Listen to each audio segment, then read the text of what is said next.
Hey everybody, this is Melvin and Darin with MyPlatinumClub.com. How's it going? And today we are on our next video in the 7 mistakes to avoid when purchasing an apartment property or commercial property. The next installment. The next installment Yeah. of 7. All right. So what do we got today, Darin? Well, one of the things that I wanted to talk about, and this is kind of common sense, but it's easy to get wrapped up in the excitement, in the optimism of getting into your next property, whether it's your first one or you're 48. It doesn't really matter, because there's a lot of times it's easy to get wrapped up in getting that next one.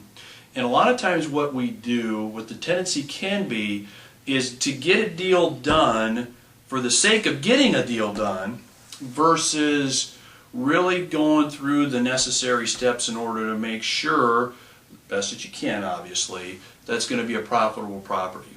And so one thing you want to do when it comes to buying is you want to ask yourself a very important question when you're looking at a property. Okay. So before you make an offer on it, before you get a proposal to the seller, whatever it is, you want to ask yourself this question. Okay.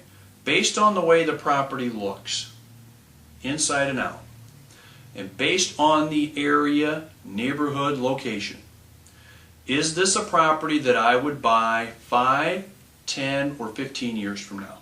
Okay. So in other words, in your mind, look at the property. Okay. In your mind's eye, look at the property, and then project that property in that area forward 5 years from now. Mm-hmm. Is it still something that I think I could sell to a reasonably and to a large number of people? Or a lot of people have an interest in my property. Okay. 10 years, you do the same thing. 15 years, you do the same thing. Okay. And you want to be realistic with this in terms of the area, neighborhood, location, condition of the property, and how the property looks and how it shows. Okay. Now, that's not saying that over the course of time you're not going to be making repairs and improvements, because I mean that's just natural for properties. Okay. But you want to make sure that you have good resale when you sell it. Okay. And so you want to almost rehearse in your mind selling it 5, 10, or 15 years down the road. And do you think there's realistically going to be a market for the property based on condition, location of the property, in the neighborhood? So let me give you an example of how to do this, all right? Okay. So if I'm looking at an apartment property, or commercial property for that matter, and around me in the general vicinity are newly constructed homes, okay? And then around, let's just say maybe around another, let's just say like a concentric circle, let's say that there's some new development going on, okay? They just put in another shopping center over here, they've got a grocery store just went in over here. I'm probably thinking, if I'm looking at an apartment or commercial property, that in the next 5 to 10 years and probably 15 years, my resale is probably going to be pretty good based on the location. It's a growing area. Things are moving along fine. So everything looks positive to me there. Okay. Now, let's look at another property.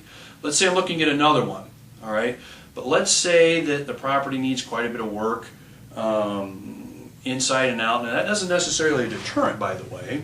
But then, within a 3-block radius of this property, I see a lot of single-family homes and apartment buildings that are also in bad shape. They don't show very well. Then I go maybe another 3 or 4 blocks and I start getting into some retail. There's some stores closed, businesses, people have gone out of business, vacant property that's been vacant for months or years. Okay, what are the odds that that's going to be a really good project I can resell 5 years from now? Right. Yeah. 10 years from now, 15 years from now? Probably not very good based on what's going on there. Okay, and what a lot of people do is they ignore this. They don't go through that process. Right. Okay, they just, oh hey, I found a property, needs some work. Let's just go buy it, without taking all the rest of that into account. All right. So what you want to do is, before you even think about buying it, Melvin, in your mind's eye, would you buy it 5 years from now? 10 years from now, once 10 years has gone by in the area, 15 years from now? And if the answer is pretty much yes for all 3 of those, then it's probably something you want to go through. But if the answer is, well, 5 years from now, I don't know, the area is not doing that well, it could get worse. Well, 10 years, then it's something you probably need to avoid. This is really interesting because a lot of folks, I think, get, like you say, they're looking at it from the standpoint of here's how it looks today, and this is really interesting to kind of think out 5, 10, 15 years. So it's very strategic, what I would call a strategic way of buying a property. Well, here's how I learned this strategy.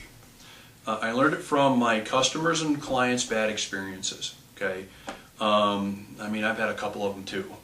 Okay, and it's basically been one of you're interested in the now, and so you're interested in buying the property now, but then usually you hold on to a property for at least 5 to 10 years, right? Sure. And so you want to do, and no one can predict the future, but you want to do the best you can to really kind of fast forward.